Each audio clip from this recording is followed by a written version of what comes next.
لقد كان لكم في رسول الله أسوة حسنة. عن علي رضي الله تعالى عنه قال قال رسول الله صلى الله عليه وسلم يوشك أن يأتي على الناس زمان لا يبقى من الإسلام إلا اسمه ولا يبقى من القرآن إلا رسمه مساجدهم عامرة وهي خراب من الهدى علماؤهم شر من تحت عديم السماء من عندهم تخرج الفتنة وفيهم تعود رواه البيهقي في شعاب الإيمان.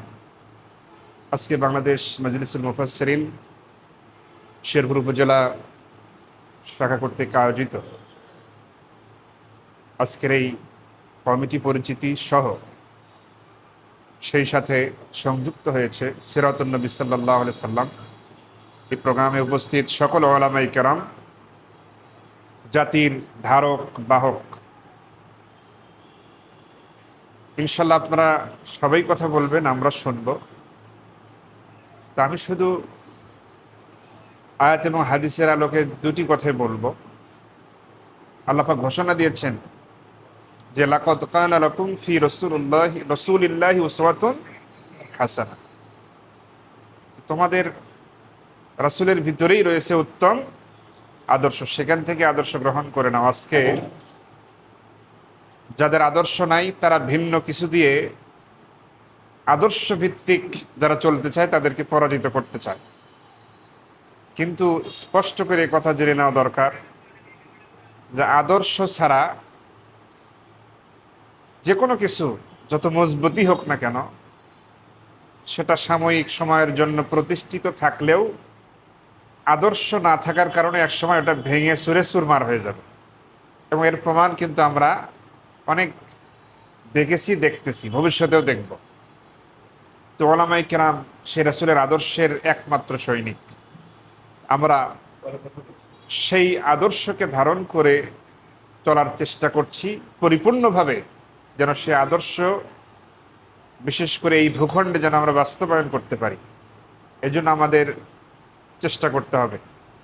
আজকে তার জীবনী, তার আগমন এবং বিদায়ের এই মাসে তার জীবন কর্ম সব সম্পর্কেই সবাই অবগত আছেন, সবাই কিছু কিছু বলবেন।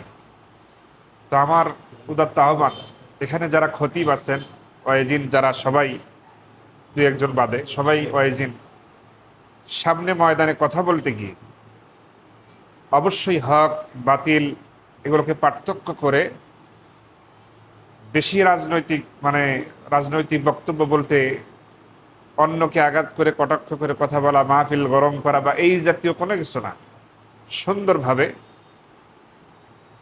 আল্লামা সাঈদী সহ আরও যারা এই দেশের প্রবীণ ওলামায়ে কেরাম আছেন, কত সুন্দর সাবলীল ভাষায় তারা বুঝিয়েছেন। ডক্টর লুৎফর রহমান আমাদের একজন রাহাবার, তো ওই কায়দায় এখন আমার বয়স হয় নাই, এলেম কালাম নাই, মঞ্চে উঠেই যদি সাঈদীর মতো হওয়ার মতো একটা গরম দেওয়ার চেষ্টা করি, এটা তো মানা হবে না। এদিক থেকে খেয়াল করতে হবে। নিজের ব্যক্তিত্বকে, মর্যাদাকে অক্ষুণ্ণ রাখতে অগাধ পাণ্ডিত্য অর্জন করার মানসিকতা লালন করতে হবে। এজন্য আমরা সব জায়গাতে আদর্শ ভিত্তিক দলের সাথে মানুষ, সাধারণ জনগণ যারা সম্পৃক্ত হয়ে একটা আদর্শ ভিত্তিক সমাজ ব্যবস্থা কায়েম করতে পারে, এরকম একটা দিক নির্দেশনামূলক কথা আপনারা সকলে বলবেন ইনশাল্লাহ।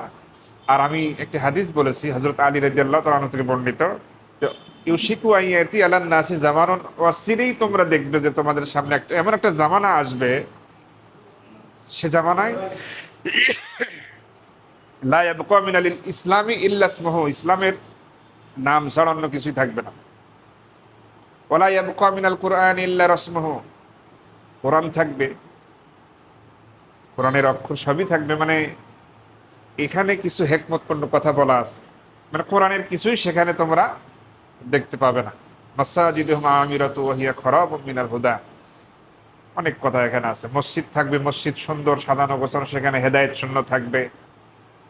পরবর্তী অংশে আল্লাহ রাসূল কঠিন কথা বলেছেন যে এটা কাদের কারণে ঘটবে, যে উলামাউহুম শাররু, ওই সময় আসমানের নিচে জমিনের উপরে নিকৃষ্ট হবে একদল ওলামায়ে কেরাম, এবং তাখরুজুল ফিতনা, তো তাদের কাছ থেকে এই ফিতনাগুলো বের হবে, ছড়াবে, আলেমদের থেকেই এই ফিতনা ছড়িয়ে পড়বে।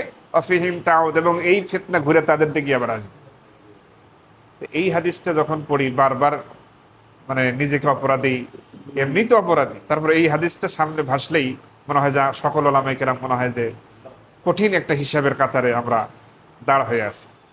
তা আসুন আমরা যেন নিজেদেরকে সংশোধন করে চলতে পারি, আল্লাহ রসুলের আদর্শ বুকে ধারণ করে যেন সামনের জিন্দেগিতে আমরা নিজেদেরকে চালাতে পারি, সে উদাত্ত আহ্বান রেখে আমি আপনাদের সকলকে ধন্যবাদ দিয়ে এবং সুস্বাস্থ্য কামনা করে আজকের প্রোগ্রাম সফল হোক সেই প্রত্যাশায় আমরা উদ্বোধনী কথা শেষ করছি।